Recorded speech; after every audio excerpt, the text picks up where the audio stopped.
President Bush traveled to Dearborn, Michigan today, where he spoke to members of the Arab American community. He talked about life in Iraq under the regime of Saddam Hussein and discussed the future of the nation, including U.S. reconstruction efforts. This half-hour event began with an introduction of the president by the mayor of Dearborn, Michael Guido.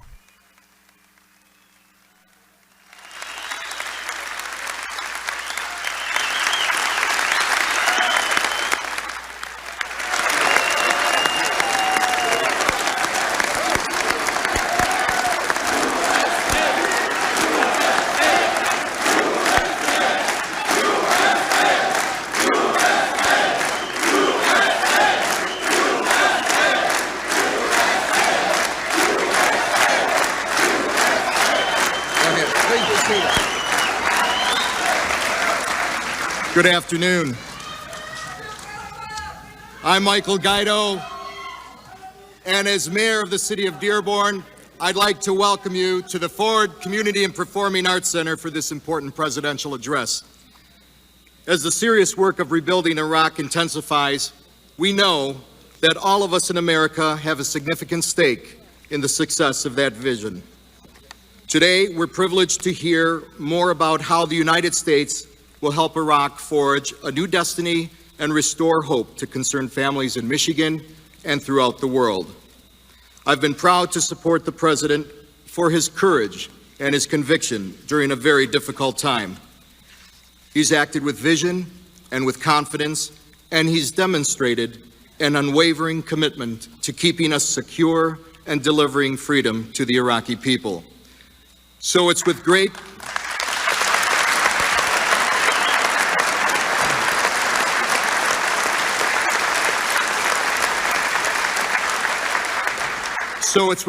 pride and admiration that I present the President of the United States, George W. Bush.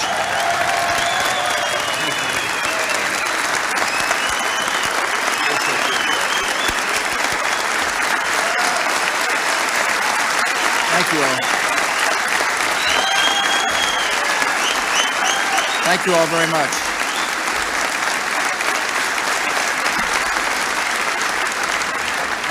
Thank you for that warm welcome. I'm glad to be here. I regret that I wasn't here a few weeks ago when the statue came down.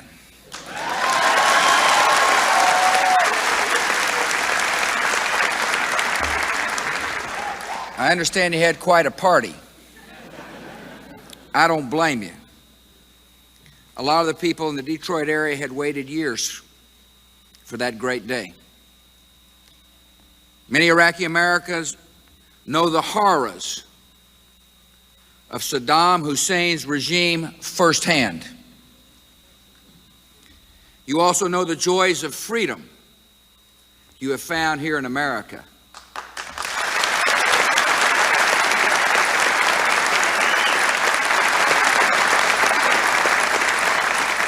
You are living proof the Iraqi people love freedom, and living proof the Iraqi people can flourish in democracy.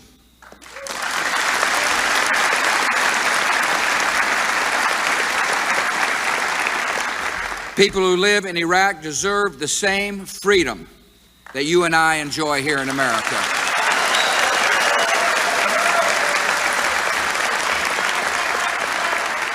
And after years of tyranny and torture, that freedom has finally arrived.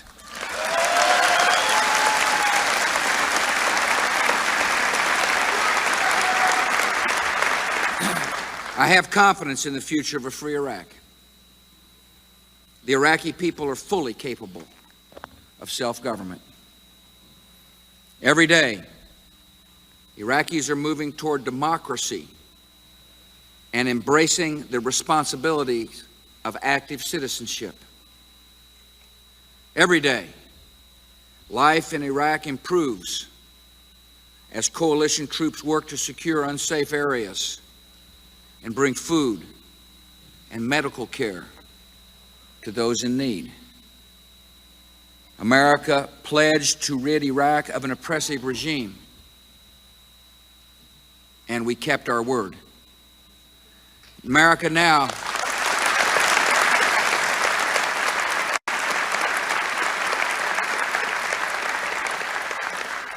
America now pledges to help Iraqis build a prosperous and peaceful nation, and we will keep our word again.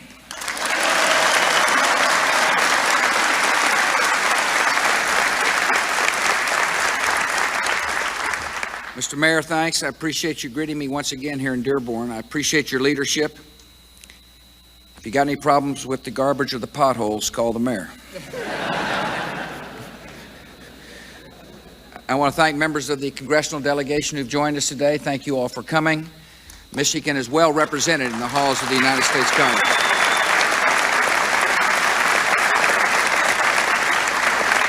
I want to thank the folks from the state government who have joined us today and local governments. I appreciate you very much. The CEOs of the major automobile manufacturing and companies who are based here in Detroit who are here, Rick Wagner, Bill Ford, and Dieter Zietzke, thank you all for coming. I look forward to discussing things with you later.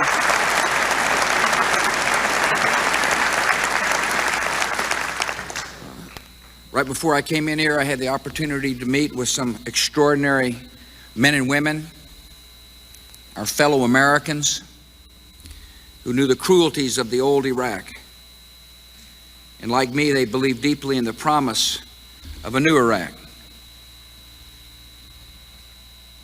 I spoke with Najda Ighali, a Sunni Muslim from Basra, who moved to the United States 5 years ago. Najda learned the price of dissent in Iraq in 1988, when her brother-in-law was killed after laughing at a joke about Saddam Hussein in a house that was bugged.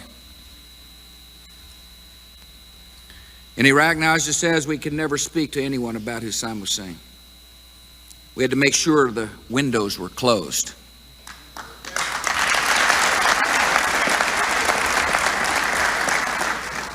The windows are now open in Iraq.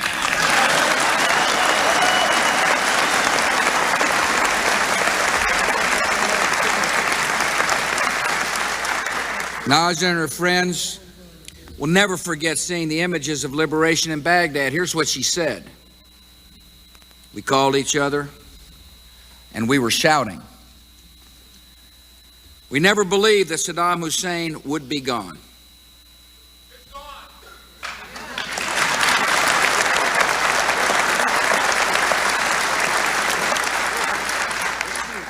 Like Najda, a lot of Iraqis feared the dictator, the tyrant would never go away.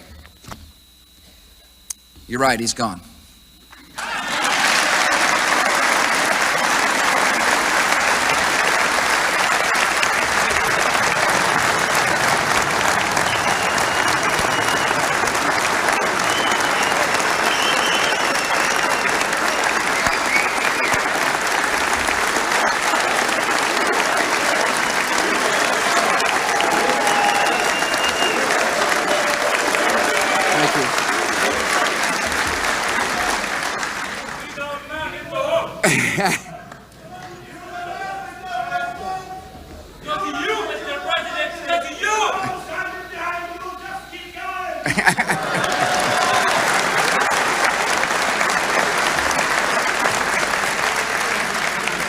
We love free speech in America.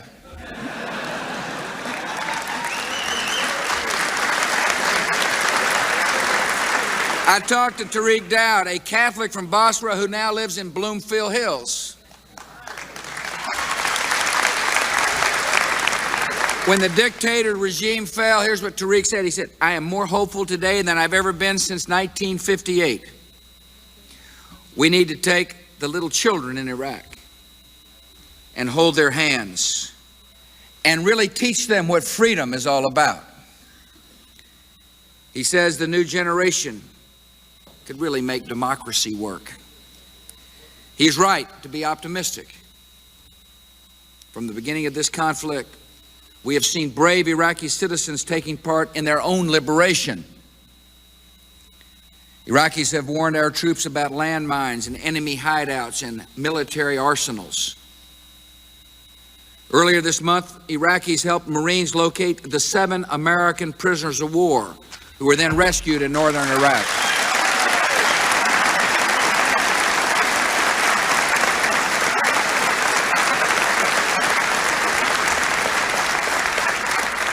One courageous Iraqi man gave Marines detailed layouts of a hospital in Al-Naziriyah, which led to the rescue of American soldier Jessica Lynch.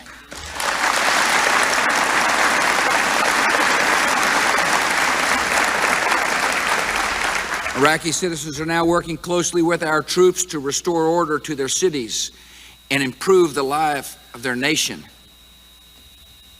In Basra, hundreds of police volunteers have joined with coalition forces to patrol the streets. In Baghdad, more than 1,000 citizens are doing joint patrols with coalition troops. And residents are also working with coalition troops to collect unexploded munitions from neighborhoods and repair the telephone system. People are working to improve the lives of the average citizens in Iraq.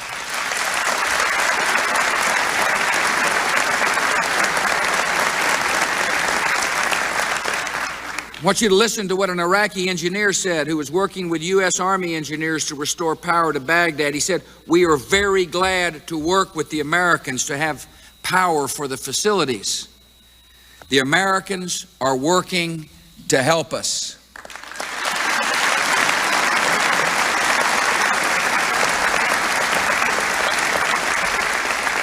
Iraqi Americans, including some from Michigan, are building bridges between our troops and Iraqi civilians. Members of the Free Iraqi Forces are serving as translators for our troops and are delivering humanitarian aid to the citizens. One of these volunteers, an Iraqi American who fled Saddam Hussein's regime in 1991, recently returned to his homeland with the 101st Airborne Division. A few weeks ago, when he first saw the cheering crowds of Iraqis welcome coalition troops in Hilla, he wept. He said people could hardly believe what was happening. And he told them, "Believe it, liberation is coming."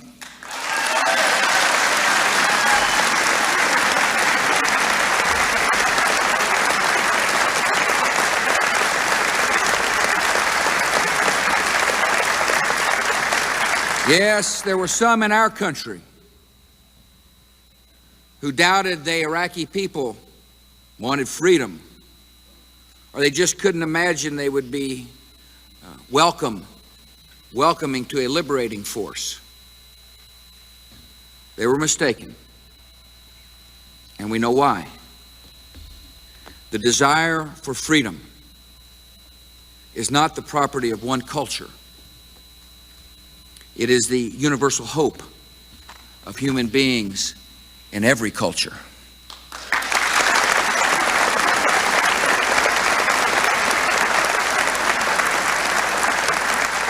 Whether you're Sunni or Shia or Kurd or Chaldean or Assyrian or Turkoman or Christian or Jew or Muslim.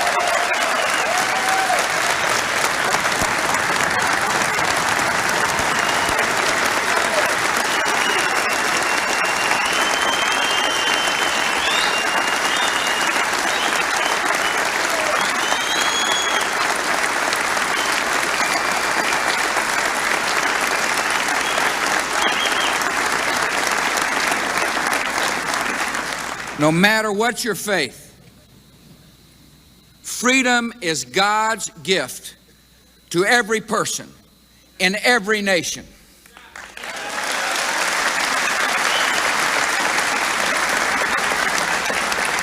As freedom takes hold in Iraq, the Iraqi people will choose their own leaders and their own government.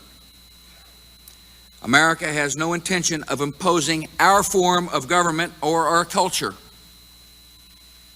Yet we will ensure that all Iraqis have a voice in the new government and all citizens have their rights protected.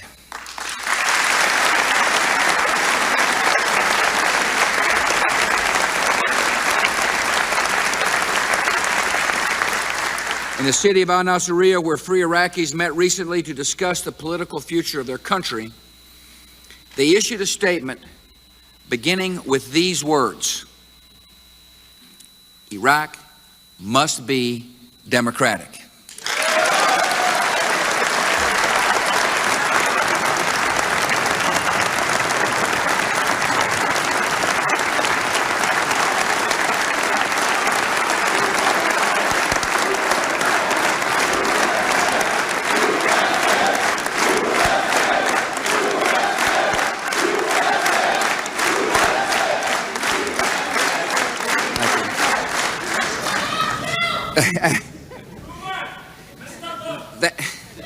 That historic declaration expresses the commitment of the Iraqi people and their friends, the American people.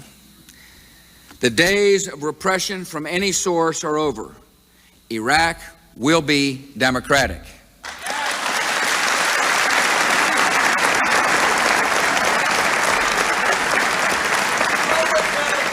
The work of building a new Iraq will take time. That nation is recovering not just from weeks of conflict, but from decades of totalitarian rule. In a nation where the dictator treated himself to palaces with gold faucets and grand fountains, 4 out of 10 citizens did not even have clean water to drink. While the former regime exported milk and dates and corn and grain for its own profit, more than 500,000 Iraqi children were malnourished. As Saddam Hussein let more than $200 million worth of medicine and medical supplies sit in warehouses, 1 in 8 Iraqi children were dying before the age of 5. And while the dictator spent billions on weapons, including gold-covered AK-47s, nearly a quarter of Iraqi children were born underweight. Saddam Hussein's regime impoverished the Iraqi people in every way. Today, Iraq has only about half as many hospitals as it had in 1990. 70% of its schools are run down and overcrowded. A quarter of the Iraqi children are not in school at all. Under Saddam's regime, the Iraqi people did not have a power system they could depend on. These problems plagued Iraq long before the recent conflict. We're helping the Iraqi people to address these challenges, and we will stand with them as they defeat the dictator's legacy.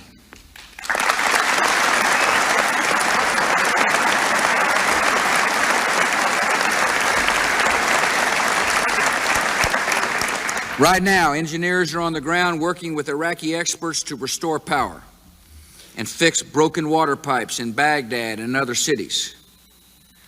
We're working with the International Red Cross, the Red Crescent Societies, the International Medical Corps, and other aid agencies to help Iraqi hospitals get safe water and medical supplies and reliable electricity.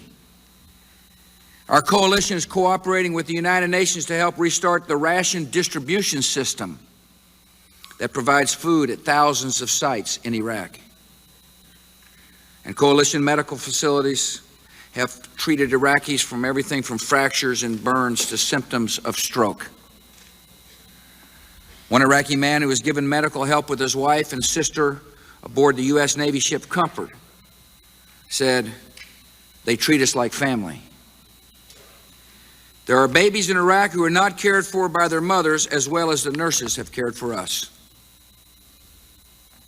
Already we are seeing important progress in Iraq. It wasn't all that long ago that the statue fell, and now we're seeing progress.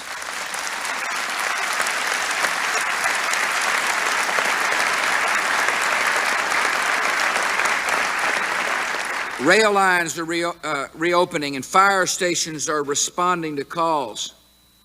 Oil, Iraqi oil, owned by the Iraqi people, is flowing again to fuel Iraq's power plants. In Hilla, more than 80% of the city has now running water. City residents can buy meats and grains and fruits and vegetables at local shops. The mayor's office and city council have been reestablished. In Basra, where more than half of the water treatment facilities were not working before the conflict, more than half weren't functioning. Water supplies are now reaching 90% of the city. The opulent presidential palace in Basra will now serve a new and noble purpose. We've established a water purification unit there to make hundreds of thousands of liters of clean water available to the residents of the city of Basra.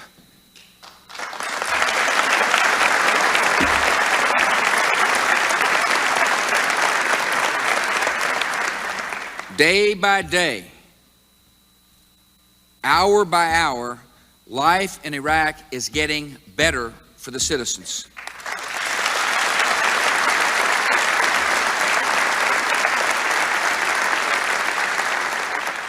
Yet much work remains to be done. I have directed Jay Garner and his team to help Iraq achieve specific long-term goals, and they're doing a superb job. Congress recently allocated nearly $2.5 billion for Iraq's relief and reconstruction. With that money, we are renewing Iraq with the help of experts from inside our government, from private industry, from the international community, and most importantly, from within Iraq.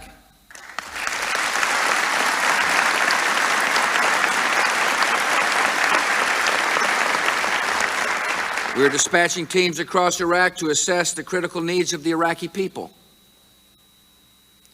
We're clearing landmines. We're working with Iraqis to recover artifacts, to find the hoodlums who ravished the National Museum of Antiquities in Baghdad.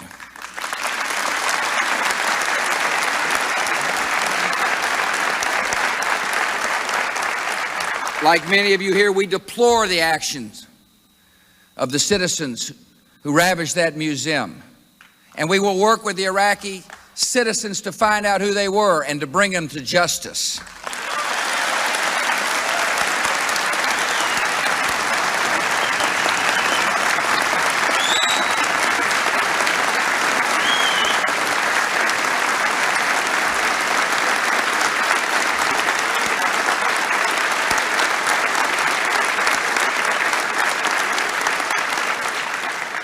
We are working toward an Iraq where, for the first time ever, electrical power is reliable and widely available. One of our goals is to make sure everybody in Iraq has electricity. Already, 17 major power plants in Iraq are functioning. Our engineers are meeting with Iraqi engineers. We're visiting power plants throughout the country and determining which ones need repair, which ones need to be modernized, and which ones are obsolete. Power plant by power plant. More Iraqis are getting the electricity they need. We're working to make Iraq's drinking water clean and dependable. American and Iraqi water sanitation engineers are inspecting treatment plants across the country to make sure they have enough purification chemicals and power to produce safe water. We're working to give every Iraqi access to immunizations and emergency treatment, and to give sick children and pregnant women the health care they need. Iraqi doctors and nurses and other medical personnel are now going back to work. Throughout the country, medical specialists from many countries are identifying the needs of Iraqi hospitals for everything from equipment and repairs to water to medicines. We're working to improve Iraqi schools by funding a back-to-school campaign that will help train and recruit Iraqi teachers, provide supplies and equipment, and bring children across Iraq back into clean and safe schools.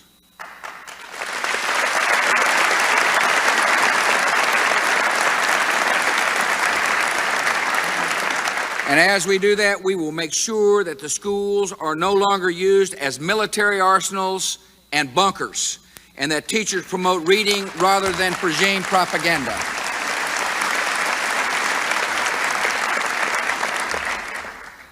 And because Iraq is now free, economic sanctions are pointless.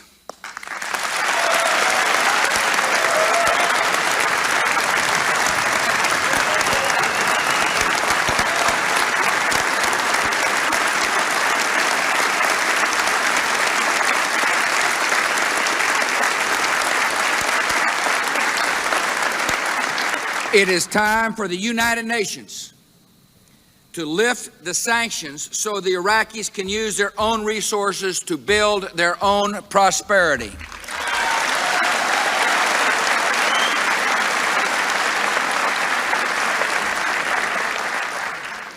Like so many generations of immigrants, Iraqi Americans have embraced and enriched this great country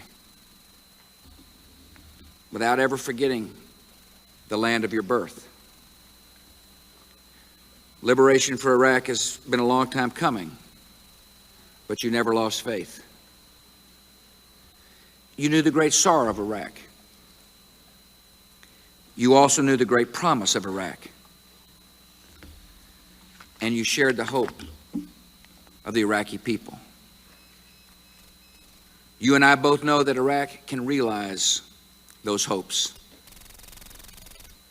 Iraq can be an example of peace and prosperity and freedom to the entire Middle East.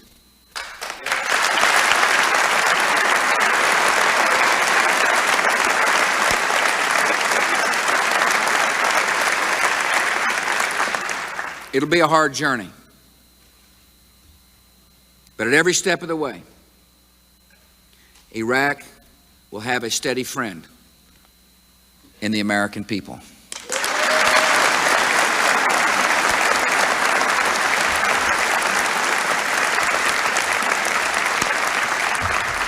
May God continue to bless the United States of America, and long live a free Iraq.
Thank you.